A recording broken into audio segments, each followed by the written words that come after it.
take projection.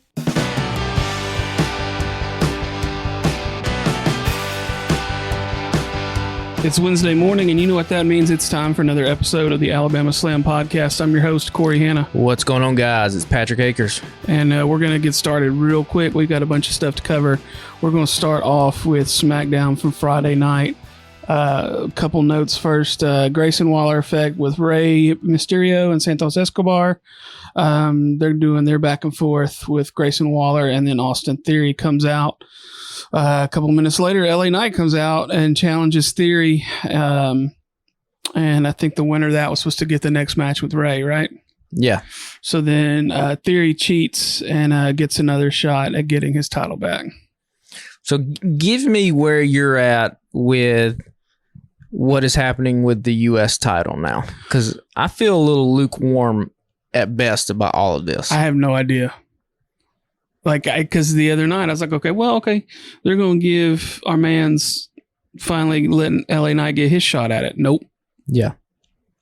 So now I don't know. Why would you take it away from Theory because there's been a lackluster run?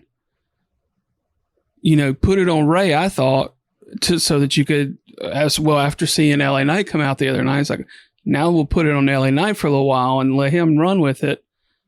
Well, I know they're not going to keep it on Rey for a hot minute, right? What's happening here? I don't know. I mean, LA Knight's still over. He's still great. Yeah. This whole segment, I was just kind of like, I don't know. It feels like whenever SmackDown doesn't have one of the Bloodline segments there, it just kind of spins its wheels.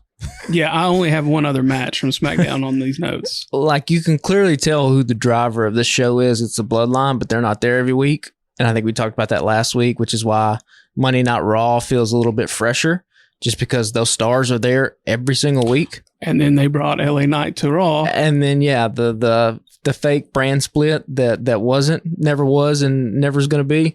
But yeah, the opening segment of SmackDown, I was just way more interested if the U.S. title is around LA Knight's waist, because you know that it's going to get there eventually. So what are they trying to build up to, I guess, is my question. I mean, I don't know. If they put it back on Theory, are they just going to turn around and strip him again? Like, what's the point in that? Yeah.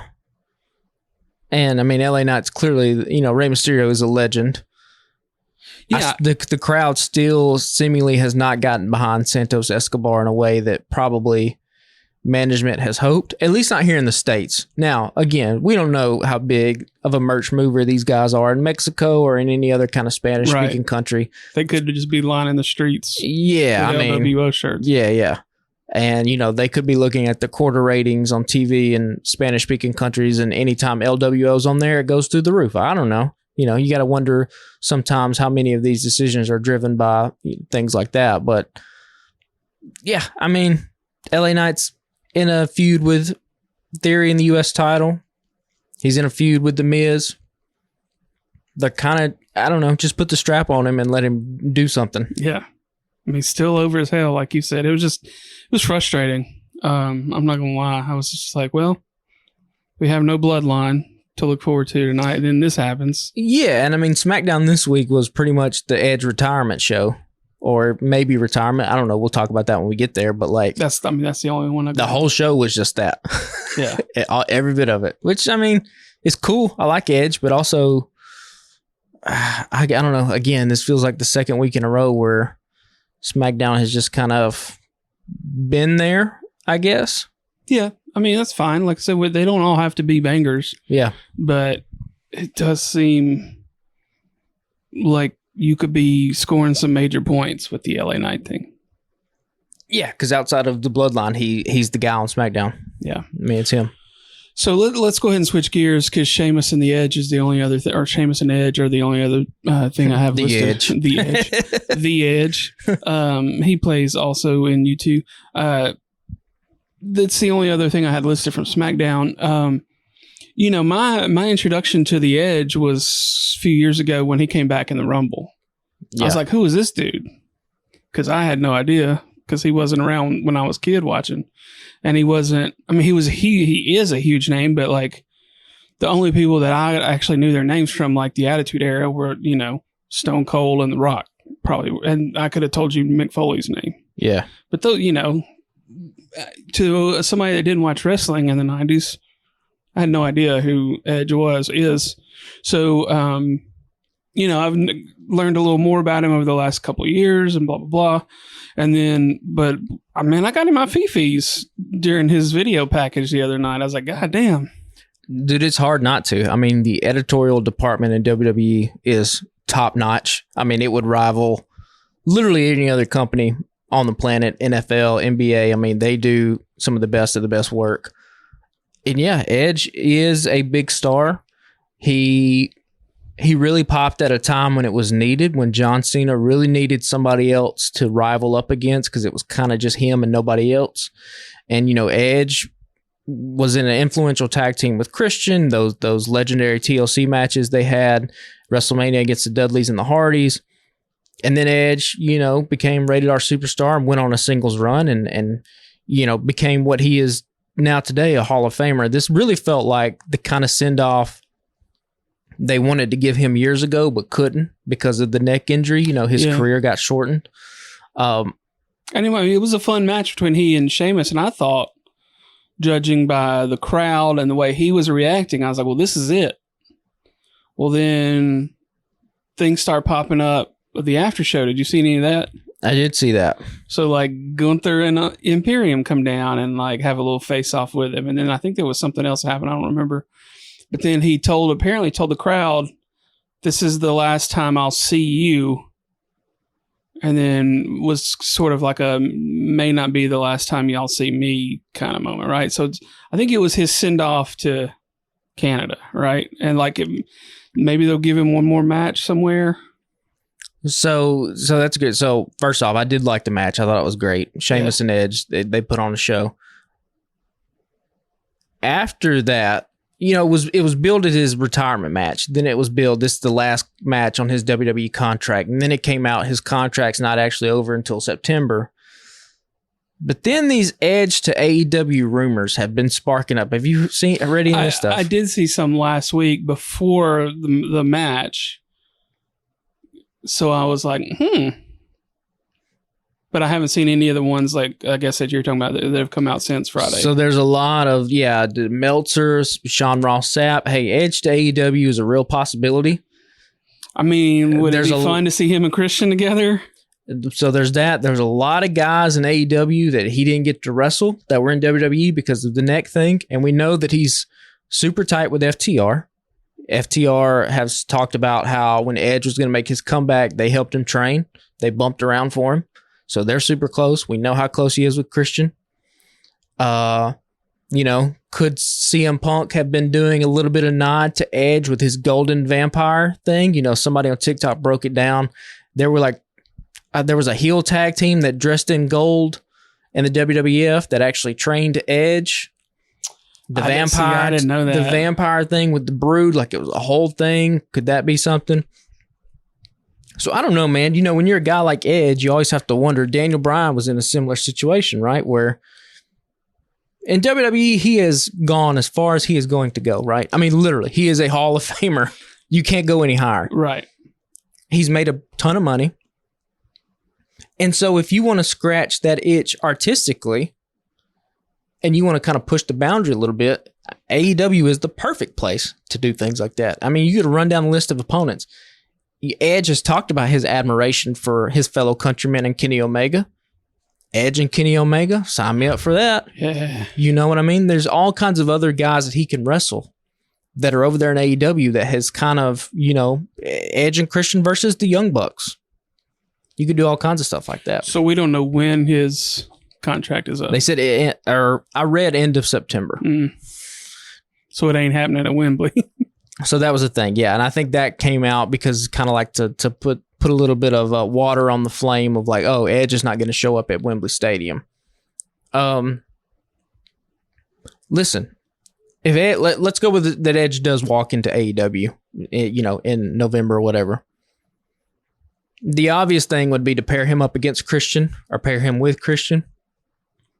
But I think if you get another WWE legend to come into AEW, I mean, it is staring you in the mouth to do some kind of ex WWE stable versus AEW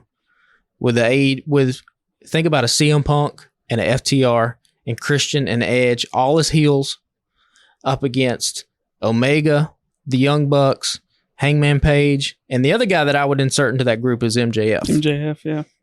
And you have an AEW stable, you have an ex-WWE stable, and you just, fuck it, just steal the NWO shit. Just do the same thing, but do it your way with these guys.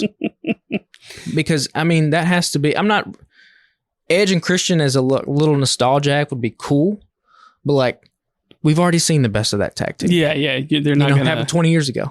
We're not going to see the glory. I don't want to see Edge and Christian versus the Hardys again in 2023 when I saw it in 2003 when it was way better. Well, and then the Hardys match last week was. I mean, yeah, we're tough to watch. Yeah, we're gone at this point. Yeah. But yeah, I don't know. There's moments here and there, but it is not what it was. Yeah, I mean, and so if you're WWE, was the whole, hey, we'll give you an entire SmackDown as like incentive, like, hey, maybe you need to re-sign with us instead of going to the other company that's about to put 85,000 people in a stadium. Yeah, he had talked about earlier this year, he had talked about retiring or after his last match, maybe sticking around and working as a coach, a producer or something, but he's got a lot left in the tank. Yeah, he still goes hard, man. And AEW is a perfect place with a perfect schedule. You don't even have to be there all week or every single week. Once, twice a month. It's one time a week. That's not a bad gig. And they would probably back the Brinks truck up to your house to give it to you. Yeah. So I don't know. Just the light in the schedule would, things to think about. For sure. Let's switch gears to Raw. There are a couple of things I want to talk about from Dynamite from last week and Collision. And then we're going to run down the All-In card quickly as well. So last night on Raw, I'm going to read through this. This is going to be a whole lot, but only really a couple of matches actually. 2 or 3. So Sami Zayn is in the ring to start the show, and out comes Judgment Day. He's surrounded outside the ring. Then Kevin Owens comes back. Got a huge pop for me in my living room. And in Canada as well. Yeah. So KO and Sami challenge any two of the Judgment Day. So there's a lot of back and forth about who's going to do this, who's going to do that. You and I had this discussion last week. Rhea is the leader of the Judgment Day. There's no ifs, ands, or buts. Yeah. Because I was talking to my wife, Jamie, about it, and I was explaining things to her, and I was like, she's been breaking up fights between these two. I was like, Patrick's point is that the one who has the belt is the leader. I was like, Finn, they don't have a belt right now. And I was like, she's the one that's in charge. Yeah. And then like they come back from break. And later on, she's dragging Finn out the back by his arm and like saying, y'all go get this done. Yeah. Because they couldn't decide between themselves who was going to do it. So, yeah, they've clearly established that at this point. Because I was like, they're kind of pussyfooting around the fact that she's the leader now. They want this out. And there's been no clear shift. But I thought that was a pretty clear sign. She's quarterbacking the team. Yeah. For sure. She's the quarterback for sure. Yeah. So, they challenge, and then Kevin Owens gets DQ'd for hitting Finn Balor in the head with the Money in the Bank case. And there's still a bunch of time left. And then Cody Rhodes comes out to help Kevin and Sami, and they challenge the Judgment Day to a trios match. Sami, KO, and Cody get the win. That was a fun end because I looked at her and I was like, "There's 15 minutes left." I was like, "They got to do something." Yeah. And then there's more than one royal family. Yeah. Wrestling or whatever. Wrestling has more than one royal family. So, you knew what was going to happen at that point. Again, such an old school way of doing it where, Cody, he's not in a faction with Sami and KO, but they're friends, and it's such an old school, like the good guys all help each other. That's something they used to do all the time. I've talked about this before. Whenever a babyface was getting his ass whooped, other babyfaces would just come out and help. Somebody's got to come out. Somebody comes out. That's the thing that kills me about modern day wrestling is like, if you see a babyface getting his ass whooped and nobody comes out, the only thing you can think of is like, this dude has no friends or nobody's paying attention back there because my man's is getting jumped by, X amount of people and everybody's just letting him get the hell beat out of him. They got to coordinate that. At some point, you'd be like, hey, you're on standby because you got to come out and partner up with so-and-so's going to get his ass bit with. Yeah, and like in kayfabe, you would have to think that these guys would be like, hey, man, just watch my back tonight, because like these bad guys are probably going to come out and they're probably going to try to kick my ass. So like if it gets more than 1-on-1 or 2-on-1, because every babyface can take on about 2 bad guys. That's the ratio. It takes 2 bad guys to whoop up 1 good guy, but 1 good guy can whoop 2 bad guys. So yeah, it's cool that Cody came out. The crowd was just hyped as shit for everybody. Yeah. All Sammy, KO, Cody, everybody was getting huge pops. It was fun. I mean, I say it was a fun show. They dragged a lot of that story throughout the whole show because I want to be real honest. I was tired last night. I was like, I don't think I can make it through 3 hours of this. Yeah. But it was entertaining. I mean, and then there was moments in there, with, we'll come back to Cody then, but there was moments, we mentioned LA Knight got brought in. His brand split out the window. So he's got a little segment with the Miz in there, and Nakamura's, explanation about what he said in Seth's ear last week, which I thought was fantastic. Yeah. I was like, oh, this is the Nakamura. If you were going to have Nakamura turn heel, this is the way you should have presented him. Pre-recorded package. Yeah. Translation on the screen, like you said. Like, yeah. And it's like, I know about your back. Oh, there you go. He's doomed, man. Yeah. Now, like Nakamura's probably not going to beat Seth, but like. Yeah, he's going to hurt him. And it gives you that, it leaves you a little bit of doubt. Like, oh, maybe they pulled the trigger on Nakamura. It presents him as a threat. He's gone this entire time as being a non-entity. And in the span of 2 weeks, because you built his character right, and you gave him, one, you gave him motivation, and 2, you gave him like a cool promo where he can kind of explain himself. Yeah. Well, now you're like, okay, well, now I'm bought in. That's all I need. We live by the same code. Yeah. I mean, it was cold. Yeah, cold-blooded. It was a really Jake the Snake Roberts-esque, Yeah. But yeah, we can get back to Cody and Sammy and them. Sammy and KO are still, to me, just over. Maybe it was just because they were in Canada, but like. I mean, yeah, but Sammy is beloved. Yeah. He's beloved everywhere. And it was nice to see KO get the pop too. Yeah, his comeback. And you got to wonder what they're going to do with these tag team titles. Because, yeah, Sammy and KO, they're huge stars, but I mean, really. And a lot of titles have suffered from this post-WrestleMania. I say post-WrestleMania, but shit, we're, 6 months past it. But, like, they really haven't done that much, Really, the only guy who has been really a workhorse, Seth Rollins with the title, I guess, defending it everywhere against a bunch of different people. Yeah. I mean, Gunther's just now getting into it. I mean, he had the little dust up with Sheamus and Drew, but he's just now getting back into having a program with Chad Gable. Rhea Ripley, same way. Like, who has she's kind of been inserted into this other kind of story. And then, Raquel Rodriguez challenged her, but like. Yeah. Those all seem like non-events for me. Those two, like, to me right now, the Rhea story is that she's dealing with this Judgment Day messiness, right? Yeah. And and then the fact that she body slammed KO last night. That shit was awesome. Yeah. I love KO, but like Jamie sent me a text today. I was like, is there a GIF of her slamming KO yet? I was like, I ain't seen one. I've seen videos, but no GIFs. Yeah. I mean, she's done it to now Luke Gallows, now Kevin Owens. Who's next? She's got to do one to Otis at some point, right? We'll see how big we can get it. Yeah.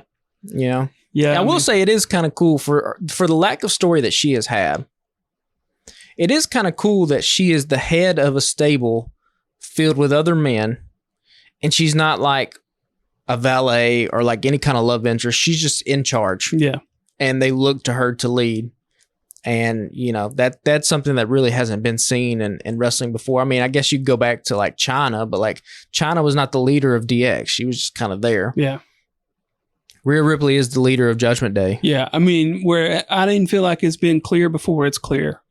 Yeah. They made a statement last night. And newly engaged to our fan favorite Buddy. Yeah. Buddy Murphy. Yeah. And I was sitting eating a bowl of cereal today and was just like scrolling through TikTok. Have you ever seen her with blonde hair? From like back in the day? Yeah. Okay. I'd never seen her. Her look has changed drastically. Because I'm just sitting there eating and they're like, yeah, this is Rhea Ripley and blah, blah, blah. And I was like, And then she started talking. I was like, wait a minute. Hold up. It took several seconds for it to register. I was like, this is wild. And I sent it to Jamie. I was like, Just caught me off guard because I had no idea. Yeah. And the cool thing, Rhea Ripley's only what, 26, 27? Yeah. It's crazy to think about. Yeah. You're that good, that young. For sure. So the other thing that caught me off guard last night, well, I don't want to say it caught me off guard because there were some signs during the match that something could go sideways, was we got Chad Gable versus Gunther, and then Gable wins via count out, but he doesn't get the title because he got it win by pinfall or submission. Yep. But, I mean, it left, Gunther was mad. He was big mad. Again, you want to talk about old school booking, the babyface winning, but the heel not losing the title. I mean, it doesn't get more 1982 than that right there. Yeah. You know what I mean? This was fantastic. I mean, Chad Gable, we talked about, with his character and with his wrestling ability and his pedigree of having that Olympic background, it doesn't take a lot of work to get him to where he feels legitimate enough to challenge a guy like Gunther, who I think this was the first singles loss he's had on the main roster. Oh, I don't know. I think that's what the big deal was. It's the first time he's lost. Yeah, it might have been. Since he's been on the main roster, which is, again, crazy to think about.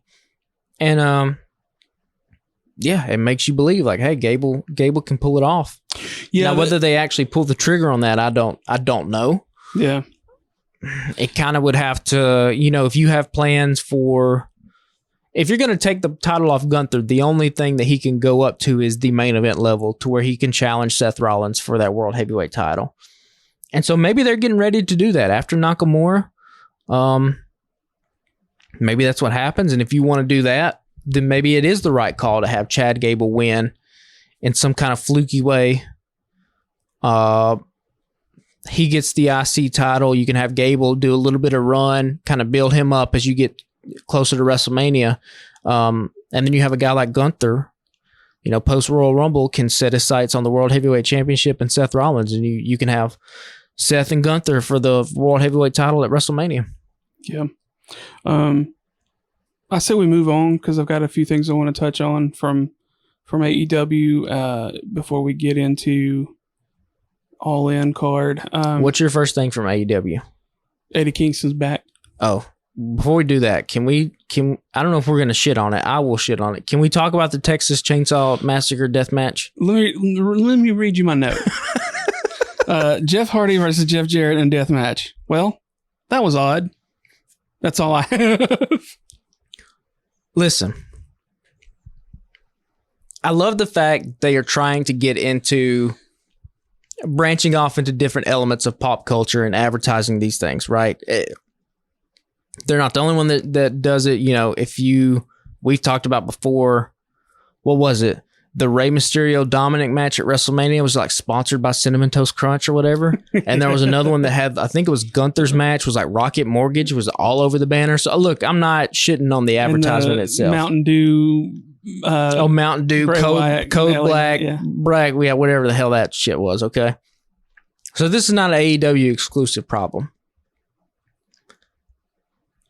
I just thought these were the worst two dudes to put in any kind of thing like this because the match was just crazy and like not a good way. Like there's crazy in a good way where you're just like, you're invested in the camp of it. And there might be some listeners who are like, hey, I thought it was fun as shit. Like, I don't get it. When Leatherface came out, I lost my shit. And that's cool if you thought that. I mean, I didn't think that, but also, who was Leatherface, you think? Was it Luchasaurus? Maybe. That's my pick. I'm pretty sure it was that guy. But anyway, the match was all over the place. Okay. And I mean, chaotic to the point where I think even Taz was like kind of shitting on commentary a little bit where he's like laughing.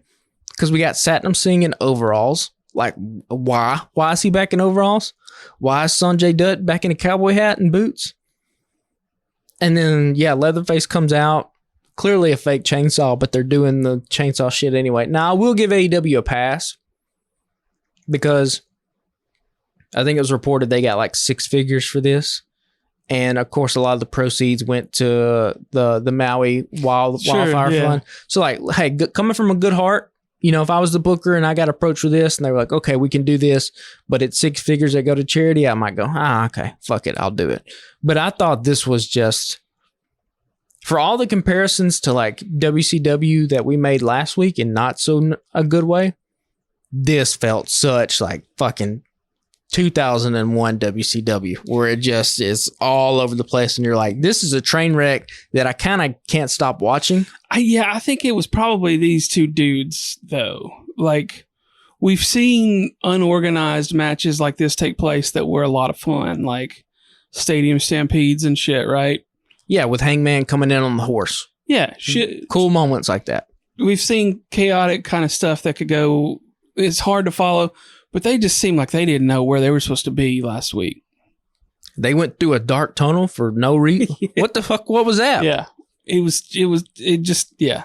Also, they clearly needed to have blood, but it looks like these two guys weren't willing to bleed, so they just dumped a bucket of blood on them. Was that ever? It just happened. It just happened. And it's like from the get-go, Double J's got a bucket of blood on him. And Yeah. you're like, okay, well, that was weird. Karen's dressed in white. She's covered in it. So, like, She's Yeah. annoying as piss, too. Can we just say that? she has her moments. I think she can be a good asset. But yeah, before we got into anything serious, I just wanted to talk about that because I thought that was.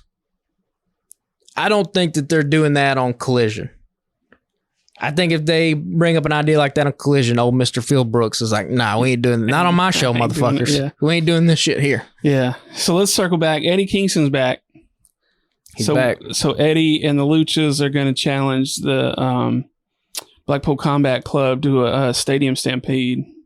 So we'll get to that in a little bit. Yeah. And then Kenny Omega and JR interview. Kenny gets jumped by Jay White and Juice Robinson to Takeshita. So then we cut to a little later. Adam Page issues a challenge to Jay, Juice, and Takeshita for All In. So again, we can cut to that in a minute. Not in front of a hospital, by the way. I hate when companies try to do shit like that. Yeah. Hey, I'm out here in front of No, you're not. You're in a loading bay because no ambulance would pull in front of a closed steel door. Come on now. Yeah. Park this thing literally anywhere else or change the shot. Why did they just not change the shot to where the van, the ambulance is horizontal and it's just him up against? Do you think that they just think that like, oh, people know this shit ain't real anyway, so fuck it. Maybe, but can we not? I think Eddie Kingston said it before. Like, we all know kayfabe's dead, but do we have to piss on its grave? Can we try it a little bit? Like, I don't know. Yeah. Again, I think that's like where you've always talked about them needing a director or somebody that for those kind of things where it comes in. Because I even think in the Kenny Omega JR thing, the master shot, the Y2 shot was a little bit out of focus, a little soft. Yeah. Again, nerd shit. That's what me and you focus on. But I'm like, yeah, just a little bit, sharpen that up just a hair. So then you get Jericho, quote unquote, joining joining Don Callis's team. That lasted for about 30 seconds. 30 seconds, yeah. So then Jericho's like, what's this over here in this corner? And it's a picture of Callis holding Jericho's head in his hand. Yeah, which again, such a callback to like their Festival of Friendship, Jericho's huge story he had with Kevin Owens in WWE right before he left. Yeah. That really should have main evented WrestleMania that year, if we're being honest. That was the hottest story. You just made the list. The list of Jericho was the biggest thing in wrestling. They should have been the main event. They didn't. Jericho's talked about that and how much that pissed him off. But we wondered if our guy Ospreay was going to make a comeback. That happened. And this is where it is. So yeah. We'll talk about the match at All In. But yeah. You want to talk about a lopsided home field advantage. I think there's 85,000 that are going to be in the corner of Ospreay. And there ain't no way they let Jericho win that one. And they're crazy if they do. If I'm Ospreay, I don't know if I'm laying my shoulders down for anybody right now outside of the people that I have in New Japan. Yeah. So then I've got stuff about the MJF and Adam Cole segment, but we don't really have to go into any of that. There's a bunch of Australian references like Crocodile Dundee and Kangaroo. The kangaroo fight was pretty fun. The kangaroo kick. Kangaroo kick. The crowd will be chanting that. Yeah. Sunday. So get ready. That's true. So then, I don't know what do you think is going to happen? The Acclaimed, we're going to have a match with a couple jobbers, and then the House of Black show up, beat the fuck out of the Acclaimed the other night. They are quote unquote forced Billy Gunn into retirement, and then we still don't know what Malachi said to Billy. Yeah. You know, to make him take his boots off and leave him in the ring. You gotta feel like he's coming back soon. He's got to be coming back. And again, just a quick reference to Malachi whispering something. I mean, somebody in WWE is watching the AEW product because they literally did the same thing with Shinsuke and Seth. A week later. 2 weeks, maybe. So, I mean, somebody's watching it, but, or just, that's a lot of just parallel thinking. Yeah. One or the other. No, I think Billy Gunn's got to make a comeback. I wouldn't be surprised if we get House of Black versus the Acclaimed and Billy Gunn at All Out. Because you got to think, we have All In Sunday. Yeah. But there's another pay-per-view the next week that they've announced some matches for. Yeah. I would have to think Billy Gunn, either, you know, if you're listening to this to Wednesday, either tonight he comes back or at some point he is going to make a comeback and you'll have Acclaim versus House of Black for those trios titles at All Out. Well, let's jump to Collision. We already briefly mentioned the Golden Vampire match the other night with, it was revealed that was CM Punk versus Samoa Joe. And then, so Punk accepts Joe's challenge for All In. So we're not going to get the Punk versus Omega like I thought. No. Kind of hope we would get. No. And then just, I had to include this, Jay White versus Dalton Castle, and Castle's talking to the camera on the way down, you know? Well, Yeah. it wasn't like a promo. Well, Kinda-ish. Because, you know, LA Knight's been doing it to the crowd. Castle was talking to the camera. Yeah. And he said, I'm going to suplex him so hard his brains are going to fall out his butt. Yep. I laughed. I had to rewind it and watch it again. I said, and it's funny because I said last week I'd like to see more Dalton Castle on TV instead of on Ring of Honor. And so here we go. So now to our list of guys we would rather see get screen time than Jack Perry. We have Ethan Page. And now Number one. Now we can add Dalton Castle to that list. Dalton Castle. It just the list keeps growing. Again, I guess I am a hater at this point. Fuck it. But yeah, that's the first thought I had when Dalton Castle showed up. I'm like, oh, if you give this dude consistent screen time, he would get over. You would have Party Peacock shirts. Yeah. All selling out the wazoo. Yeah, in a heartbeat. But, you know, you want to think about his age. He's 37. I mean, he's not a spring chicken. Doesn't look it, by the way. But he's 37, has had some injury problems. So, you know, could that be a reason why, you know, Tony wants to use him in Ring of Honor, not AEW? I don't know. I just think that, again, I feel like I'm just shitting on Jack Perry. You just fucking switch the guys. Put Jack Perry in Ring of Honor. Jack Perry in Ring of Honor to get a little bit of seasoning, I think makes a lot of sense. Yeah. He's in his current iteration, he is not ready to be on TV. Now we'll see what he does this week, retiring the FTW title. But the game has changed, son. Since you were gonna quote unquote be a star in that company, they brought in a fuck ton of talent. A lot of people. They didn't have Eddie Kingston when you started out. Yeah. They didn't have Claudio Castagnoli. Yeah. You know, nobody knew who the fuck Orange Cassidy was for the first few months. And, you know, you've seen people grow like an Orange Cassidy. Orange Cassidy has now grown to one of the biggest stars in AEW. That's a good point. Jack Perry, the what he does not do well has now become a glaring hole as you fill it with other dudes. Yeah. FTR, Claudio, Adam Cole, all these dudes, Samoa Joe, all these dudes who are just fantastic at their job. And I mean, hell, Ethan Page, man. I mean, again, we'll keep adding to the list. I'm not giving up on Jack Perry, but like, and I know, I guess I have given up. I fucking brought him. I name dropped him without you even saying anything about him. But like, I have that list going of guys I'd rather see than Jack Perry, and Castle's on there. His in-ring talent is fine, and I don't know that he's cut out for singles competition. And he's definitely still not there on the mic yet. There's been flashes where you're like, okay, well, this is pretty good. But those were like pre-tape segments.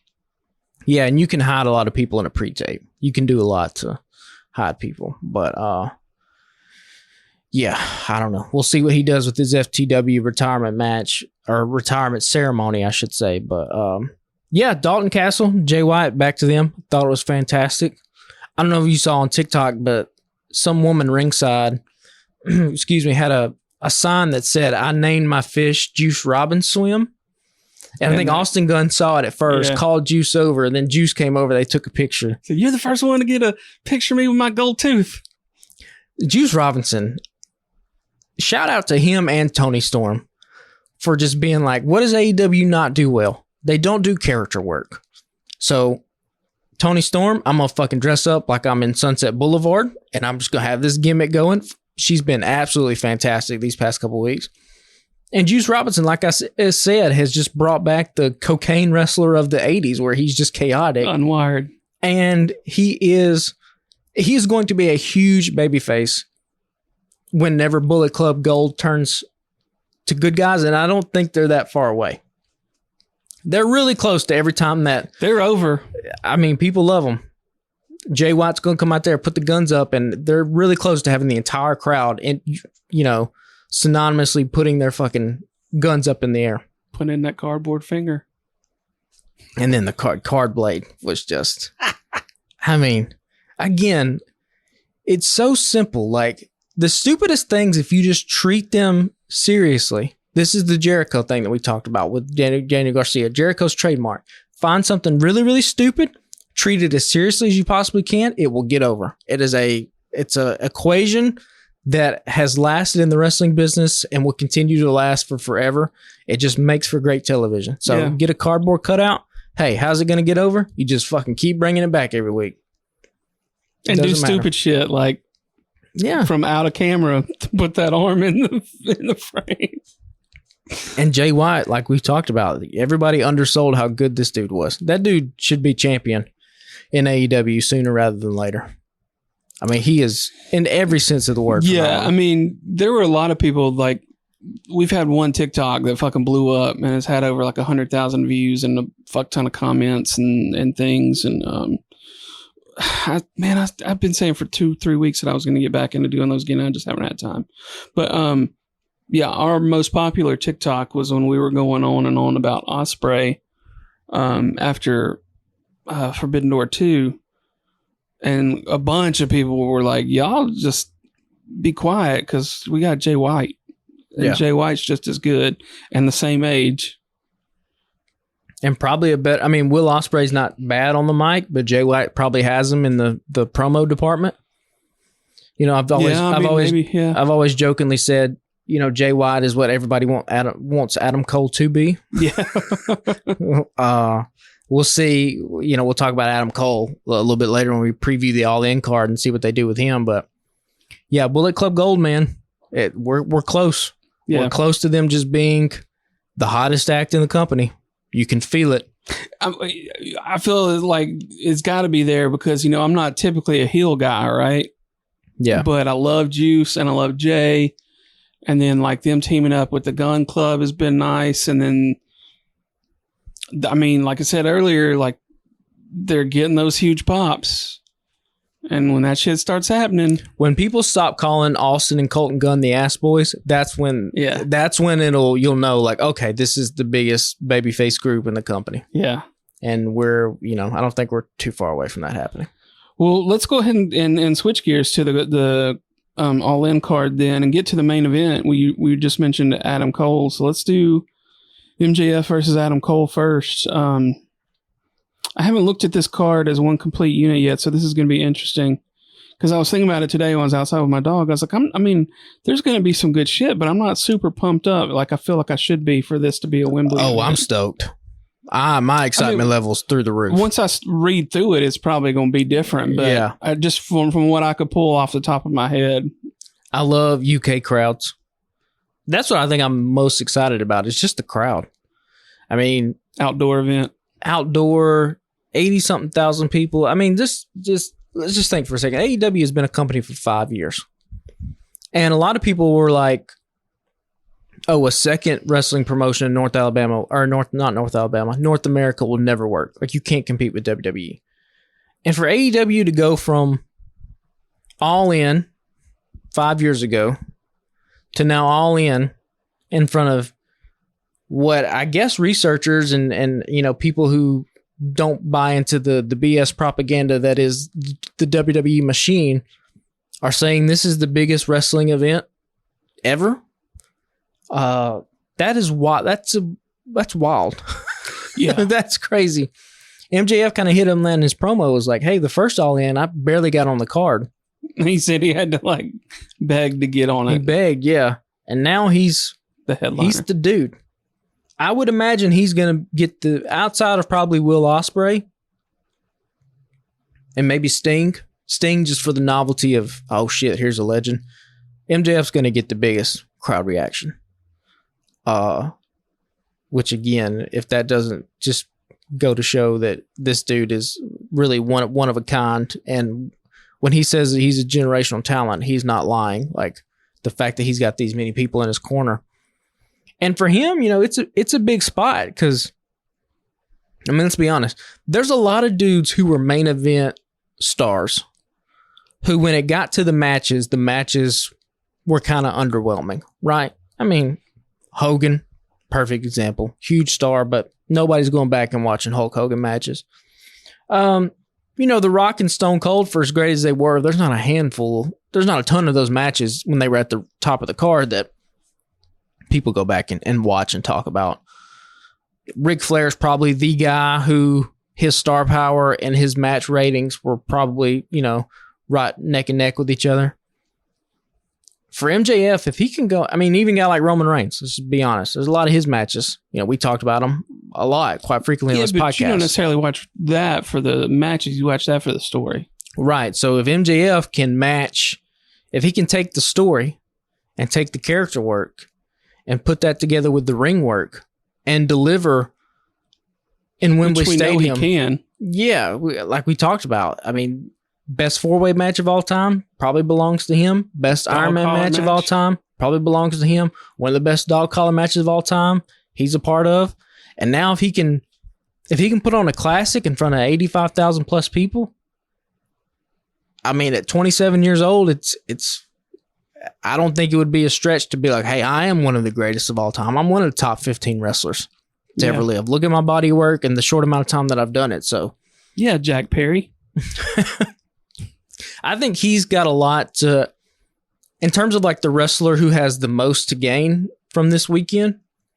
I think it's him. Yeah. Because he's the dude that's at the top of the company. He's the one wearing the belt when AEW is about to go do the biggest show of all time. And then you get Cole turn on him. And and however do we go babyface MJF, full babyface? Because he's still getting cheers.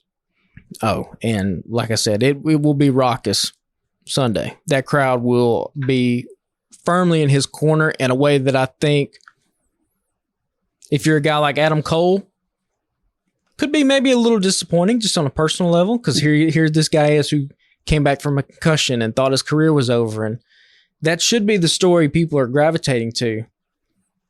But, you know, sometimes you're Scottie Pippen and fucking my 23 is on there in the court. And you're like, well, what can you do? Still got rings, baby. Still got rings. I'm still in the biggest match of all time. Like, you got to make it work. It's just, some guys, it's just their time. Yeah. And I think it's his time. So I think these two dudes are going to go out and it's going to be a show. Yeah, it's dumb to say they're going to steal the show because they're the main event, but like I think they'll have something to prove about these two dudes. You know, Adam Cole, fucking Vince McMahon wanted him to be Keith Lee's manager. And here, like, just they got a lot to prove. There's a chip on their shoulder despite the level of star power that they have. Yeah. Again, Adam Cole wasn't around when AEW started, when Jack Perry was. Like, all these people come in. Yeah. We didn't even talk about, I mean, MJF was there, but nobody knew who the fuck MJF was. No. I mean, MJF and Jack Perry were kind of at the same level. Yeah. You know, MJF was Cody Rhodes' lackey for a few weeks at least. Yeah. So let's switch gears to the tag team championship, FTR versus Young Bucks. This is intriguing to me because I have zero idea about which way this will swing. Well, and now it's for real up in the air because our dude, Cash Wheeler, yeah, went and did his thing. Just waving guns at people out in traffic. Listen, man. Come on, dog. Road rage, just breathe. Just take a breath, okay? You know, it ain't that serious. Unless you have a child or a family member that's, you know, Reservoir Dog style, bleeding out in the car. It ain't that serious. You can just relax. Yeah, people don't know how to drive, and yeah, people are dumb as shit, but just like... I bet he must have been in Huntsville. Because people are fucking wild here. They do not know how to drive. I think it was him down in Florida. No. The Florida thing makes sense because this is the type of story that only makes sense in Florida. You know what I mean? Like, professional wrestler gets pissed, pulls a gun. My man just drove down there from Nashville. Don't he live in Nashville? Am I making that up? I don't know where he lives. Yeah. They said I watched this is how much of a nerd I am. I watched the fucking arraignment case because somebody had it on TikTok. So his attorney was like, he owns a house in Maitland. Oh. Which I get. And I mean, he's probably wealthy. He can own multiple houses, but yeah, just breathe, folks. Breathe when you're behind the wheel. It's okay. So that does throw. That's a factor. If he's facing possible jail time or some kind of time, that could change your plans. Yeah. If you had FTR going over now, kind of need to give it to the Young Bucks now because you're going to miss some TV. And we don't know if that's the case. For all that we've read, the match is still going to happen. That was, I think that was the biggest thing. Because if you're a felon in America, I do not believe you can travel to the UK. But I think that was a part of it. So, his bond, I think he doesn't have any travel restrictions. Yeah, hopefully it'll just be a little slap on the wrist and he learns from it. But these two teams I expect to put on a show too. So yeah, this is a rubber match. Yeah, could be fun for sure. Women's World Championship. This one's intriguing to me because I have some thoughts. Hikaru Shida versus Toni Storm versus Saraya versus Britt Baker. Hear me out. I say Britt Baker. Okay. I just feel like there have been a couple signs lately that maybe, even though this was several months ago and she was in All Access and she was like, I'm ready to sit back and help other people. And she's like, I've had my time with the belt. But I feel like, I don't know. I just feel like it's her time again. I don't know that Sheeta's the person to carry it right now. I mean, she's got it, but I'm just thinking like for the next few months, like Storm's had it twice. Saraya hasn't had it yet, but do you put it on her? I mean, maybe you put it on her because you're closer to her home or whatever, I guess. But yeah, I don't know. What do you think? I think it'll be a good match. The story has kind of just been, the story really has just been, and they even said this explicitly in a package, like, hey, we've always just had a four-way match at All Out / All In, so we're just going to keep that going. Not a bad thing to always, like Survivor Series match or something, to have one kind of match that always happens on a card. I actually do kind of think if I was in charge, I would put it on Saraya just simply for the hometown pop. And kind of as a thank you. You've already like hot potato this title around anyway. And like you said, Hikaru Shida is in the spot that Jamie Hayter was probably going to be in had she not gotten hurt. Yeah. So, yeah, I think give it a change of plans and just pop in the crowd with the title change because I guess go back to give our predictions. I think MJF's going to win in the main event. I think FTR is going to win their tag team matchup. This is the only other title that's being defended, right? On the card? I believe so. Because Orange Cassidy doesn't have a match. Or the quote-unquote real world championship. Yeah, that shit doesn't count. I think just popping the crowd with a title change and giving it to Saraya is probably what I would do. That's going to be my prediction. We'll see what kind of chemistry these four women have, but it just sucks that Jamie Hayter, for the run that she was on, is not able to be in this spot because of health. And, it's unfair sometimes what happens. But, yeah, I'll go with Saraya in this match. Up next is the Real World Championship, CM Punk versus Samoa Joe. Not sure why we have to have this one. This one is the one, I think that when I was thinking earlier, I was like, we just saw this on regular TV 2 weeks ago. Yeah, but it's Wembley Stadium.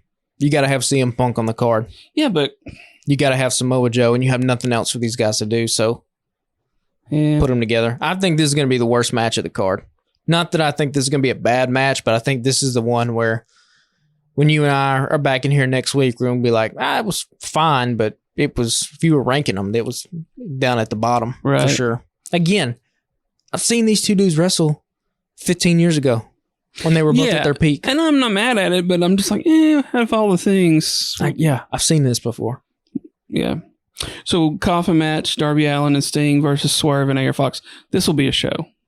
So, my prediction for Show Stealer will be this one. I think this is going to be fucking wild. You want to talk about Darby Allin? If you had a usage rate statistic for professional wrestling, the way that like basketball players do, Darby Allin is head and shoulders above everybody else. He is on every show, basically. He's doing this coffin match, and then he's going to turn right back around and challenge for the TNT title at All Out. God damn, yeah. The following Sunday. The crowd loves him. He fights from underneath as a babyface in a way that makes you believe, and in a way that very few wrestlers do. His selling ability is just insane. And when you can sell the way he can, you'll get any crowd into any match. Doesn't matter who you're wrestling.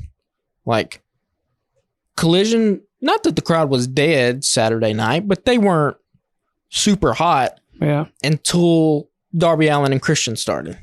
Until the beats down started and, Darby started taking the huge risk. Then they got on their feet and started standing for it. He's real good at the 2 count jump out. Like, he's real good at... Oh, yeah, kick out, Yeah, the kick out, like, at the last second. He also might not be able to walk when he's 42 years old. That is also true. That's I haven't seen many guys who have... when you do the dive on the top rope to the outside and you put a dude on a chair, most of the time you do some kind of senton where like the dude in the chair can help break your fall. And our guy Darby was just like, nope, just gonna land on my ass with a drop kick. I was like, oh, okay, that is insane. But Sting, to be as old as he is and to be in this show is just crazy to think about. Swerve, we've talked about what kind of potential that guy has. And then if you're a dude like AR Fox, how excited are you? Dude, this is a guy who for years... You've been on this show for 2 months? And he has been a guy who has been wrestling in VFW halls and bingo halls and fucking gyms where the AC's halfway busted in front of 200 people, sometimes even less. And you've seen all these guys you've come up with kind of make it. And he seems like just one of the greatest dudes in wrestling. And then, like you said, he gets to AEW. And within a couple months, he's in a big time matchup against a dude that he no doubtedly fucking watched wrestling growing up and Sting. Yeah. And now he's going to take a stinger splash in the corner in front of 85,000 people. Yeah. Bro, he's got to be losing his mind. I said a couple months. He's been on there longer because he was on there before I left the TV job, and that was 6 months ago. So like 7 months ago. But like he was actually kind of off TV for a little while because he came on, he was in there in a couple matches here and there. And then he wasn't on TV for a while, but like he's been featured for the last 2 months. And now he has a cool gimmick. Yeah. He's with a star. He can play second fiddle to a huge guy, huge superstar. He's got the little gimmick of the bloody tank top, which just adds to his look. They have an awesome looking look to him. And 5 years ago when AEW was a company, he was just kind of on the indies. Yep. And now he's in a primetime position and what's going to be in front of the biggest wrestling crowd in history. So the next one's going to be a little wild. The Stadium Stampede. Eddie Kingston, Best Friends, Orange Cassidy, and Lucha Brothers versus Moxley, Wheeler Yuta, Claudio, and 3 other people to be determined. Which I'm wondering if we're going to get some surprises there, or if they're just going to put, announce this, because we still haven't talked about surprises yet. We can get to that in a minute. Do you think any of the surprises will be, do you think we'll get some New Japan people with them in the Blackpool Combat Club? See, I was trying to think. I don't know. Like, But why would you hold that off and let that be a surprise unless you honestly don't know who it's going to be? Yeah, I don't know. Because the New Japan guys, Shota Umino, who is Moxley's protege, I mean, I don't know why he would be a surprise. He's teamed up with them now a handful of times. I feel like you would just announce that. Yeah. I don't know. I don't want to say that they don't know who it's going to be, but I kind of get the sneaking suspicion they might not exactly know who this is going to be quite yet. Could be. But this will be wild for sure.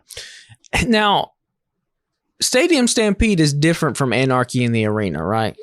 I mean, it's the same, but Stadium Stampede has always been taped, I guess is what I'm trying to say. They've always done it in Jacksonville Stadium. It's always been taped over multiple hours. Right? They're going to do this live, right? You would think. I mean, you don't go to Wembley to put something on a screen for 20 minutes. Yeah, I don't think that there's any way in hell that that's happening. So, I'm curious to see how they pull this off and not have it be a complete clusterfuck. But maybe it is. Maybe that's going to be the appeal of it a little bit. Like I said, that's why, if you'll remember Anarchy in the Arena, that's where like they've always played Wild Thing for like 6 minutes while everybody's just getting their ass whooped, Keep going. And I guess, if you want to call it Stadium Stampede because you're in Wembley Stadium, I mean, that makes sense. But I wouldn't expect anything crazy like, nobody. Man on a horse. Yeah, I don't think there's going to be any kind of spots like that. Nick Jackson doing the Northern Light suplex for 100 yards. I don't think you're going to see anything like that. Also, you have people there, right? Like you're packing the stadium. So. Matt Hardy running over Sammy Guevara with a golf cart. If I was in this match, I would go to production and I would be like, if me and so-and-so fought all the way to the top of the stadium, could you see us? That would be my goal. They'd be like, okay, me and Claudio are going to fight. We're literally going to get up into the 400 section nosebleed, and that's where we're going to make our way up there to the end of the match. And we'll bring it to the people. Yeah. That would be... I've never seen that in wrestling before in a stadium. Oh, them cameras got lenses for days. Yeah, they're fine. That's what I'm saying. So that would be my idea. And I'm like, who wants to do that with me? Because, they're going to have a camera midway up the crowd. Anyway, all you got to do is turn that bitch around. Yeah. So you put one dude in literally the nosebleed section, two dudes, they funnel off and they do something. And then you get, you have a couple guys in the ring. You have a couple dudes out in the concourse area. Just, if you're going to spread them out, spread them all out. The sucky part would be like if I'm the dudes that got to the nosebleed and they're like, all right, cool, but we still need you for the finish. So you got to fight all the way up there and fight all the way back down. Bring your ass all the way back down, yeah. So then next up, Golden Elite, which is Kenny Omega, Hangman Adam Page, and Kota Ibushi versus Jay White, Juice Robinson, and Takeshita.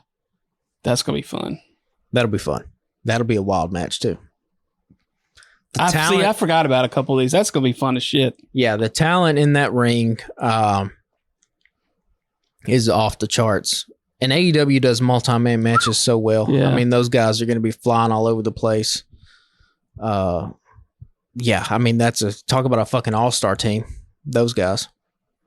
I don't even want to predict a winner on that because we're the winner just for getting to watch that. Yeah, I'll go Omega and the Golden Elite because at least they have some kind of, Jay White and Juice really don't have that much of an alliance with Takeshita. They're just kind of... Yeah. They just really don't like Kenny, I guess, is what there is. So I'll go with that. For the other match, Stadium Stampede, I'll go with Kingston's group, the good guys there. Yeah. I think you'll see a lot of babyface wins. Love to see Kingston back. I was super excited about that. I thought the crowd would be more into it. I feel like he didn't give him a chance because he was like, give me this microphone. Yeah. He kind of got really into it. Yeah. So then Jericho versus Ospreay. I'm going to be real mad if Jericho wins this one. I think this is the... Don Callis will interfere in this too. And Ospreay can get the win over Jericho. Did I read something that they were supposed to do this match at some point? Yeah. They were going to do it in New Japan and it got canceled or canned, it was something like that? COVID related. Something they were going to do. Well, things have changed now. There's no way. If I'm New Japan... Again, I'm protecting Will Ospreay at all cost, and I would tell AEW, yeah, you can have Ospreay for this card because he wants to do it. It's in his home country, but my man, he ain't losing. Yeah. So put him against whoever you want to put him with, but his shoulders is not going to be on the mat for 3 count. Mm-mm. And then, is this the only 0 hour match? That's the only one listed here. Is Yep. Aussie Open versus Adam Cole and MJF. That's Again, it. I don't know why. I don't know. You run a major risk of getting out there and getting hurt before y'all got to turn around. Yeah, I mean, Let's say 7 hours later. Well, I don't think this card is pretty long. So in that match on 0 hour, you're not going to see them pull out all the stops. That's true, yeah. This is probably why they built up things like the kangaroo kick Oh. to try double clothesline, easy stuff you can kind of pull off that you can get the crowd behind, because you don't want to be... MJF ain't doing a dive over the top ropes in this match. He might do one in the main event, but again, you got to protect the main event, and yeah, you can't risk an injury. I just want to see how they land this plane, what they do with these two guys. Yeah, I mean... Because again, the Crocodile D Outback Steakhouse stuff was fantastic this week. I mean, they continue to just be, some of the best thing going on in AEW with these little skits that they're doing. I'd be surprised if we don't get the Cole heel turn, but at the same time, like, maybe they're like, fuck it, let's just keep making money on this, because you got to figure they're moving a lot of t-shirts, crowds into it.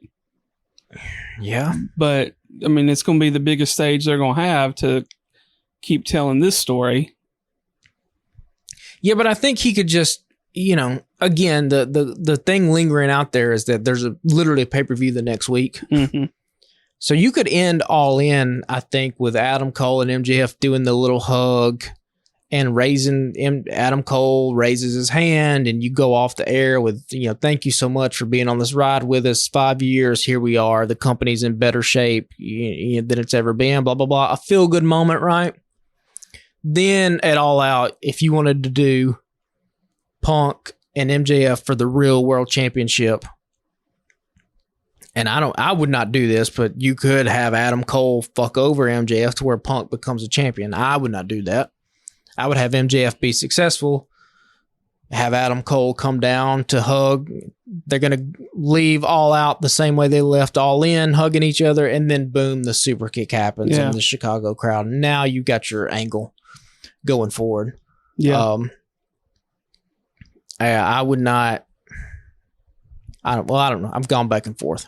It's just weird. Like if All Out wasn't happening for another month and a half, then yeah, Adam Cole super kicks him in Wembley Stadium at the end of it. But literally, you have a pay-per-view the next week. Yeah. And you got to think that MJF and Punk are on that card at some point. Yeah. It's in Chicago.